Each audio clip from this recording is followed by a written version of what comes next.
lot of different topics up there, from questions to stuff you were talking about. It seems like you cover a broad wealth of topics and opinions. I'm just wondering, how is your independent candidate landing with voters in 2026? What do you think the importance of having an independent candidate out there is? I think the importance is that when in Iowa's 2nd Congressional District, the majority of voters are independent, I believe they deserve representation. Both of the major parties have failed working class people time and time again. And my ideological perfect isn't going to be a reality. So what I need to do is I need to focus on policies that have a common denominator. What are the issues that affect everyone, and how do we come to solutions together? This left and right divide, the red and blue, it's not helping anybody. Everybody's ideologically postured in their corners, and the working class people in the middle are struggling. Like with my policy on guns, you got some folks like my Democratic opponent Lindsey James, who's calling to ban assault rifles, and you've got individual responsibility on the right with Joe Mitchell. I'm here, a firearm owner, an avid firearm owner, but I realize in the middle there's a lot of kids that are hurting and getting hurt, people that are getting hurt. So instead of banning or saying it's up to the individual, I'm calling for universal firearm and hunter safety in all publicly funded schools to demystify the idea about guns, especially with young guys.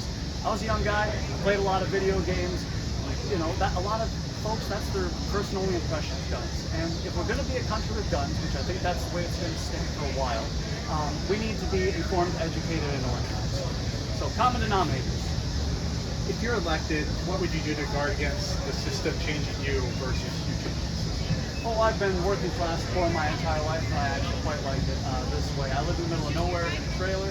I would, I really don't like being in DC. I would be there if I have to be, and I feel like the moment we're in right now demands for someone from the working class poor to go there and fight for us. So one thing I will do is I will not be caucusing with either the Democrats or the Republicans. And God forbid I'm not on the bubblegum chewing committee. But at the end of the day, they're going to have to come back to me if they want Northeast Iowa's 2nd Congressional District's vote, and they're going to have to negotiate on me for these things. And I'm going to be opposed to these massive omnibus spending bills. I'm going to be opposed to these ever-inflating military-industrial complex and military spending bills. They're going to have to come to me, and so that's how I maintain my independence and my ability to be corrupted by the system. I'm wondering if you could talk a little bit about, you ended the comments talking about a bigger view, right, going into 2032. What's the argument for people supporting you in this campaign cycle as you're kind of building this movement? Yeah, absolutely. So my main thing is that, my only loyalty is going to lie with the working class. We're not going to agree on everything, me and voters, but if we did that, it'd be kind of weird anyways, if we all agree. I just want them to know that they can trust me and that what I'm saying is what I believe. There's no establishment folks that are paying me off. I don't have super PACs, APACs not in my pocket. What I mean is what I mean. And, who knows, maybe I will run again. Right now I'm focused on 2026, but I do have the intention of building an independent movement in all congressional districts in 28, 30, 32, and beyond. It's what the people want, and we got to break through this two-party system. Both are corrupted beyond reform. You mentioned Michael Bridgeford. Are you endorsing Michael Bridgeford in that 1st Congressional District? Yeah, I am. Yeah, I am. Bohannon and Miller Meeks are absolute disappointments. It's rerun number 3 again. So yeah, I'll let Michael know right now I am endorsing Michael Bridgeford for United States Congress in Iowa's 2nd Congressional District. And you had mentioned, your focus clearly is on working people. Yes. Michael Bridgeford has the support of this organization that's created by Joe Manchin.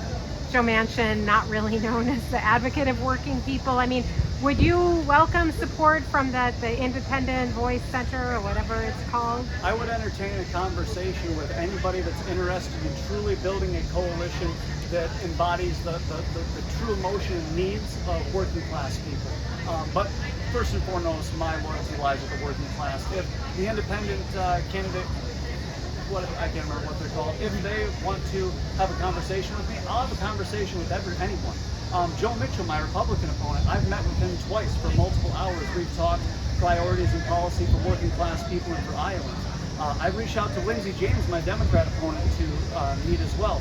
She will not talk to me. She tries to talk through different affiliations and find out what I want to talk about. She won't actually approach me even with an invitation to meet with her when she came to my hometown. So I'll meet with anyone, even those that I'm ideologically opposed to. That doesn't mean that I'm going to sell out my loyalty to the working class. You said water quality is a top priority for you. What kind of legislation would you like to see Congress pass that can address water quality issues? The first thing that I would want is I would want for whatever administration is in charge to declare America's water quality a national security issue, a national emergency, as well as our domestic food production. I would want through legislation to pass a federal jobs guarantee to build the infrastructure to clean the PFAS, microplastics, forever chemicals, lead, and nitrates out of our water. It's killing folks here in Iowa. We're leading in cancer rates. It's affecting people all over the United States. You've got millionaires and billionaires, primarily billionaires, not so much what is $1 million anymore these days. But they're trading on speculative water pricing and futures over the next decade. And we need to address this right now. We have the technology to do it, but capital is the problem, and we can't wait for private investment to come in. We can't wait for it to trickle in through localities raising money or states raising money. We need a federal principled, targeted approach on this, and I believe a federal jobs guarantee is the best way to get people good jobs and clean up our water. Before I mentioned the breadth of your platform, what's the very first thing you're drafting and producing? National ballot initiatives is the first thing. I believe that a lot of these things that I'm championing, whether it's legalization of cannabis at the federal level, whether it's campaign finance reform, banning stock trading in Congress. There's 435 members in Congress right now, and almost all of them are completely bought out by the corrupt two-party duopoly. I believe that representative democracy in some facets has outlived its usefulness. These aren't the days of horse and buggy when you had to send a ballot box on all the way across from Oregon to Washington. We all have cell phones, we all have computers, we're hyper-connected. I believe and I trust the American people to make decisions ourselves through direct democracy. 22 states right now have ballot initiatives, and if you look in 2024, states that did have a ballot initiative, marijuana and abortion either passed or almost passed. I trust the American people to make the right decisions on these things, so I want to give more direct democracy power to the American working people.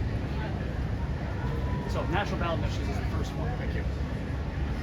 Have you heard from any media organizations about debates? Do you think that there's any chance you would be included in debates? Yes, there's a good chance I will not be included in the Iowa Public Broadcasting Station's debate. What happened was that Secretary of State Paul Pate moved our filing deadline back about, I think it was 82 days. So we had to shift to a hardcore field strategy for the first part of this year. We knocked over 10,000 doors in 2 months to get the required signatures to get on the ballot with only a couple of $1,000s to spare. We were going off of the 2022 and 2024 debate qualifiers for Iowa PBS. They changed one of the rules for this time. They added a sentence that said that the funding had to be raised by the end of the second quarter. Ironically, Iowa PBS released that about a week before the filing deadline, released those rules, didn't email or tell any of the candidates about it, and we didn't find out until afterwards. We are on a trajectory to hit at least 3 of the 5 qualifiers.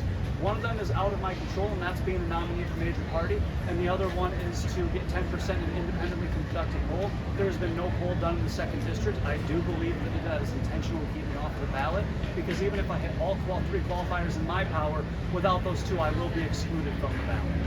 So we probably won't be on. I did reach out to Iowa PBS, and I asked them if they would take a voluntary financial disclosure at least 21 days before the debates, as per their 2022-2024 fundraising guidelines, and they said no.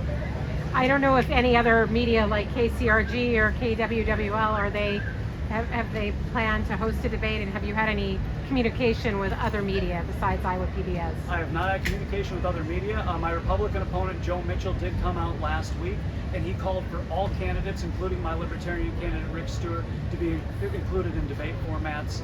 He shares the same sentiment with me that if you can't defend your record in front of voters on a debate stage, how can we count on you to stand up to corruption in Washington? So he has called for me to be included in debates, and I would welcome an invitation to any debates here in Iowa. Thanks so much, Dave. All right, Thank folks, you. Thank you very much. I hope you